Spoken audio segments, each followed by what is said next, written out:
के गूंगे अंधे बहरे को पसंद करते हैं, ये मर्द मुजाहिद से नफरत करते हैं। ये फैसला आपको करना है।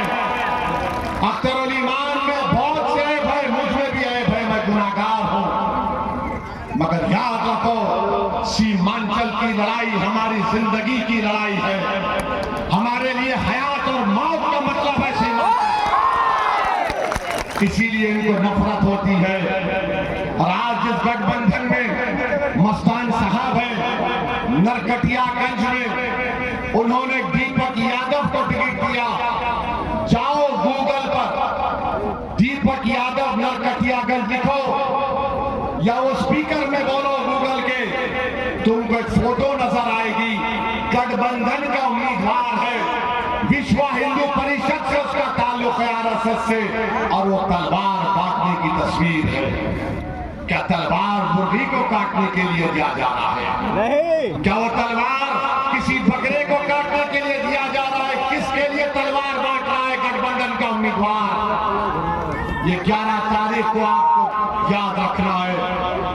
अभी आप जाकर देखो, जब से चुनाव जलसे शुरू हुए, हम जनता के दरमियान में खड़े होकर बोल रहे हैं कि दरभंगा में गौरा बौरा में विधानसभा है, वहां पर लालू ने अफजल अली खान को टिकट दिया, बी फॉर्म दिया, तो तेजस्वी उस विधानसभा में जाकर मुकेश सहनी के बड़े भाई संतोष सहनी के लिए बोलता है उसको वोट दो। हम पिछले 7 दिन से बोल रहे हैं कि देखो ये गठबंधन अफजल अली खान को हराना चाह रहा है। ये 17%, 14% और 3.5% का मामला है। और हमारे बोलने का क्या असर क्या हुआ कि आज मुकेश सहनी बोल दिया, कल चुनाव है गौराबारम में, मुकेश सहनी बोल दिया कि हम अपने भाई को विड्रॉ कर रहे हैं। और लालू तो इलेक्शन निर्वाचन कमीशन को लेटर दे दिए कि अफजल अली खान पार्टी का उम्मीदवार नहीं है। बताओ इस तरह से कोई अफजल अली खान से ये बर्ताव करता है?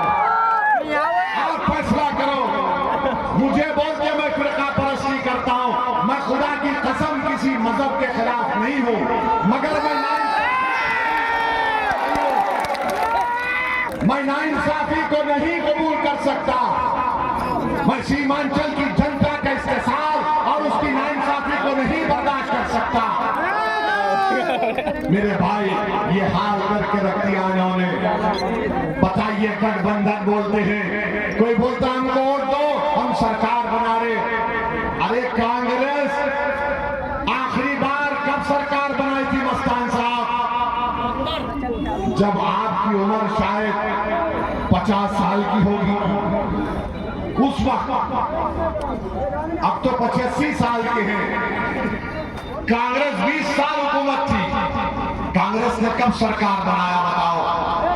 20 साल कांग्रेस को मौका मिला, 15 साल लालू परिवार को मौका मिला, अब 20 साल से नीतीश कुमार है। कभी मोदी के साथ चाय पी लेते तो कभी तेजस्वी के साथ। मेरे भाई, मेरी सरदार माँ और बहनों, हम आपसे अपील कर रहे हैं कि अपने एक वोट का सही इस्तेमाल करिए। अमूर से इंसाफ करना है, अमूर को विकास की राह पर लेकर जाना है, मोदी को हराना है, वक्फ के काले कानून के खिलाफ आपको मतदान करना है, इंसाफ के लिए आपको वोट डालना है, सीमांचल से नौजवानों के पलायन को रोकने के लिए, अमूल को और तरक्की याफ्ता बनाने के लिए हम आपसे अपील कर रहे हैं कि असलियत का शिकार मत होइए।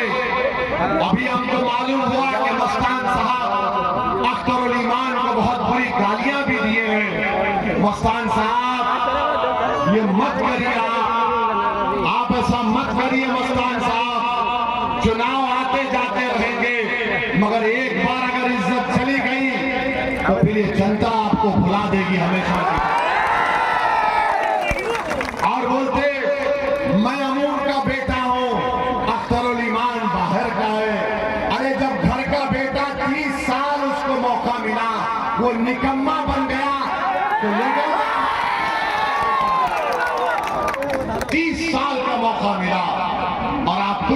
कर पाए। मेरे भाई याद रखिए, विधानसभा में कौन जाएगा? 17% अल्पसंख्यक समाज मुसलमान बिहार में है और 3.5% वाला मल्ला कहता है कि आपके बाद मल्ला का बेटा उप मुख्यमंत्री होगा। तो मजलिस ने फैसला लिया कि आपके बाद पटना का मुख्यमंत्री सीमांचल का बेटा होगा, आपके बाद अब्दुल्ला का बेटा मुख्यमंत्री होगा। और याद रखो, तुमको लग रहा होगा ये क्या बक रहा है, याद रखो जब हम 11 साल पहले आए थे तो हमारे दुश्मन भी यही समझे थे कि एक बार आया दोबारा नहीं आएगा। मैं 2015 में कहा था मैं सीमांचल में आकर पतंगछाप का परचम गाड़ के जा रहा हूं, जब तक जिंदाबाद बोलता होगा सीमांचल जिंदाबाद। तो मेरे अजीज दोस्तों और बुजुर्गों, इज्जतदार मां और बहनों, आपसे अपील करते हैं कि 11 तारीख